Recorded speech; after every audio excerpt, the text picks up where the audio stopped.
السلام ناظرین، میں ہوں علی محمد، آپ دیکھ رہے ہیں جی وی پاک ٹی وی۔ ناظرین، آج میرے ساتھ جو مہمان ہیں وہ کسی تعارف کو محتاج نہیں ہے۔ صوفیہ امامیہ نوربخشیہ کا مفتی سید محمد شاہ تھیلوی صاحب آج میرے غریب خانے میں موجود تھے۔ ان کا بڑی میں مشکور ممنون ہیں کہ آپ میرے اس غریب خانے میں تشریف لایا۔ ناظرین، آج ولادت علی علیہ السلام جشن مولود کعبہ کے موقع پر میں تمام ناظرین کو مبارکباد پیش کرتا ہوں، اور اسی موقع پہ میں سید محمد شاہ تھیلوی صاحب سے پوچھنا چاہوں گا کہ بہت سارے مسلک حضرت علی علیہ السلام کو بلا فضل خلیفہ مانتے ہیں۔ ناظرین، میں سید محمد شاہ مفتی صاحب سید محمد شاہ تھیلوی صاحب سے پوچھنا چاہوں گا کہ صوفیہ امامیہ نوربخشیہ میں کیا ایسا انفرادی خصوصیت ہے کہ حضرت علیہ السلام کو بلا فضل خلیفہ مانتے ہیں؟ جی بہت مزید۔ بسم اللہ الرحمن الرحیم۔ علی محمد صاحب اصل میں حضرت علی علیہ السلام بعد از محمد ہر اعتبار سے بلا فصل اسلامی نقطۂ نظر سے، احادیث کے حوالے سے بھی، قرآن حکیم کے حوالے سے بھی، اور دوسرے کتب مستند مکاتب فکر سب کے نزدیک حضرت علی علیہ السلام کو خلیفہ بلا فصل ہر اعتبار شریعت میں، طریقت میں، حقیقت میں مانتے ہیں۔ مثلاً سائم چشتی نے بھی اپنی کتاب المرتضیٰ میں لکھا ہے جناب حضرت علیہ السلام بعد از محمد طریقت میں بلا فصل ہے، لیکن شرعی طور پر یعنی پہلے حضرت ابوبکر رہے، پھر حضرت عمر رہے، پھر حضرت عثمان رہے، ایک بات ہے۔ تو یہ ہے کہ ٹھیک ہے، یہ الگ بات ہے۔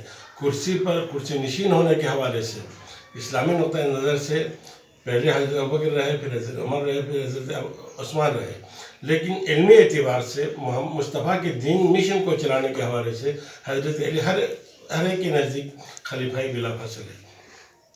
مثلاً محمد کا اصل مشن قرآن کو پہنچانا تھا، تو بہت سارے معاملات ان کی تفصیل میں جانے کی فرصت نہیں ہے کہ بہت سارے معاملات میں حضرت عمر رضی اللہ تعالیٰ عنہ انہوں نے خود فرمایا لولاک علی لہلک الامر۔ یہ آپ کی حضرت علیہ السلام کی علمی حیثیت اور آپ کی جو انکساری کی دلیل ہے۔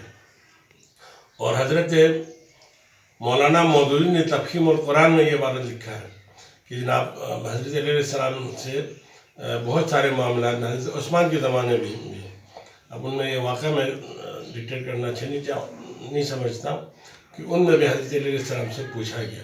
تو خود خلفائے ثلاثہ حضرت علیہ السلام سے علمی قرآن و حدیث کے حوالے سے، مصطفیٰ کے شریعت کے حوالے سے ان کے پاس جا کے ان سے پوچھتے تھے، اور ان لوگوں سے کہتے تھے جا کے علی علیہ السلام سے پوچھیں۔ تو اس کا مطلب ہر اعتبار سے تمام اسلامی مشن کو پہنچانے کے حوالے سے حضرت علیہ السلام بعد محمد خلیفہ بلا فصل رہا ہے اور حقیقت ہے۔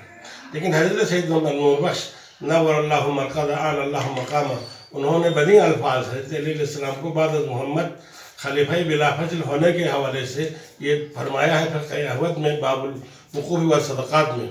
باقی تو چھوڑیں، کسی کو اگر صدقہ بھی دینا ہو تو فرمایا وَلَوْ وَقَفَ عَلَى الشِّيعَةِ انصرف إِلَى مَنِ اعْتَصَمَ بِسِلْسِلَةِ الْأَوْلِيَاءِ الْمُرْشِدِينَ الْمُتَّصِلِينَ يَدًا بِيَدٍ إِلَى عَلَيْهِ السلام سید الاولیاء ومنہ علی محمد مصطفیٰ صلی اللہ علیہ وآلہ وسلم سید الانبیاء۔ دینی اعتبار سے چھوڑے، بلکہ وقف بھی دینا ہو علی کے ان دوزداران کو دے دیں جس کا سلسلہ ایک ہاتھ سے دوسرے ہاتھ میں، یدن بیدن دوسرے ہاتھ سے تیسرے ہاتھ میں، یہ تسلسل چلتا رہے، سلسلہ زنجیر کڑی، یہ جو زنجیر کی کڑی ہے وہ حضرت علی تک پہنچے، علیہ السلام سے مصطفیٰ تک پہنچے۔ آج ولادت علی علیہ السلام، آپ کعبہ کے اندر پیدا ہوئے، اور آج جشن میں ولادت علی علیہ السلام کے حوالے سے بھی آپ تھوڑا سا ہمارے ناظرین کو۔ جناب اصل میں حضرت علیہ السلام کی شان یہ ہے، انہیں دنیا میں کوئی ورقہ بھی کیوں نہ گرے، اگر کہیں کوئی پتہ بھی گرتا ہے تو خدا کے علم سے باہر نہیں ہے. اس حوالے سے انہیں خدا کی مشیت کے بغیر ممکن نہیں ہے. لیکن جب حضرت علیہ السلام آپ کی والدہ نے جا کے رکن یمانی پہ اپنا سینہ چسپان کیا تو خود بخود وہ دیوار شق ہو گئی. تو اللہ تعالیٰ کی قدرت یہ ہے کہ آپ کو کعبے کے اندر جانے کا موقع میسر کیا اور آپ اندر 3 دن تک رہے. کعبے کے اندر آپ کی ولادت ہوئی. وہ یہ شرف بھی آپ کو حاصل ہے کہ آپ کوفہ کے مسجد کے اندر آپ کی شہادت ہوئی. تو کعبے مسجد میں آپ کی ولادت مسجد الحرام میں اور مسجد کوفہ میں آپ کی شہادت. تو حضرت علیہ السلام کی دلی یہ تمنا تھی کہ کعبے میں ولادت تو ہو گئی, اب میری شہادت بھی اللہ کے گھر میں ہو. تو خداوند تعالیٰ کی قدرت یہ ہے, جب آپ پہ ضرب لگا تو آپ منبر میں آپ نے سجدہ کیا اور فرمایا فزت برب الکعبہ, رب کعبہ کی قسم علی کامیاب ہوئے.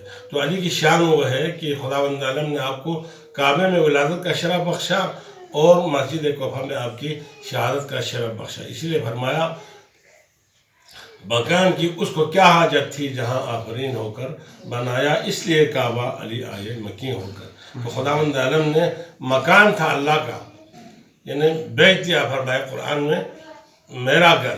تو اس گھر میں گھر والے کو لا کے اللہ تعالیٰ نے وہاں ولادت کا شرف بخشا.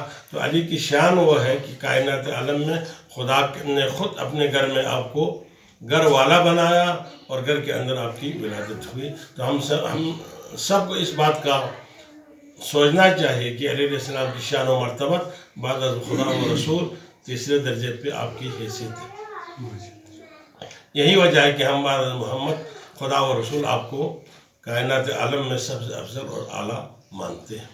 اور میری دعا ہے کہ اللہ تعالیٰ ہم سب کو ولایت علی ابن ابی طالب پر مکمل عقیدت رکھنے کے اللہ توفیق عطا فرمائے. وآخر دعوانا ان الحمدللہ رب العالمین. بہت بہت شکریہ, بہت بہت شکریہ. جی ناظرین, یہ تھا سید محمد شاہ صاحب. مجھے ہمیں اجازت دیں, پھر آپ کو اور ایک مہمان سے آپ کا میں ملاقات کروں گا.